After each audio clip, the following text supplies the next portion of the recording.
functional range conditioning, local cat-cow, or flexion and extension for the lumbar spine. Now, what is flexion and extension? Well, simply put, flexion is the ability to bend the back down this way, and extension is the ability to arch the back this way. What we're going to do is to put that movement only into the low back. So we'll start with our standard cat-cow position, which is quadruped. So we'll be coming down onto all fours. And I'd like to see that the thigh is straight up and down and the arms are stacked vertically also. So I'd like you to go through a few global cat-cows, meaning the entire spine to begin. So we'll go up into the cat, like a cat arching.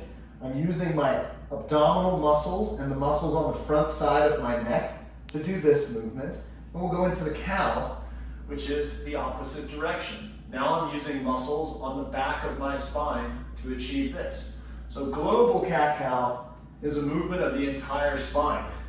Local cat-cow is either putting it into the lumbar spine only or the thoracic spine, which is the upper back. And we're going to do lumbar spine. The way we set this up is by taking the arms down to the ground flat. And I'm going to place my head into my hands, either flat to the ground or on top of my hands like this.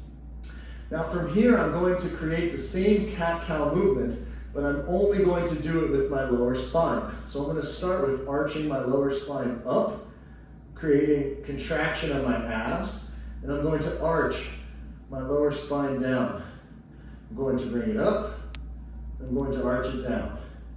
Now there may be a little bit of movement in the mid-back, but I want to try to keep this movement to the low back only. So I'm really focusing on that lower abdominal wall and that lower spine contraction. So lower back muscles, abdominal muscles, tilting the pelvis, tucking the pelvis, downward, upward. So we call this localized cat-cow for the lumbar spine. The reason we might do this is to pour this movement only into the low back, so that we're just stimulating the joints of the lower spine through flexion and extension, without moving the head or the upper back, or at least minimally so as we go through this. So that is functional range conditioning, localized cat-cow for the lumbar spine.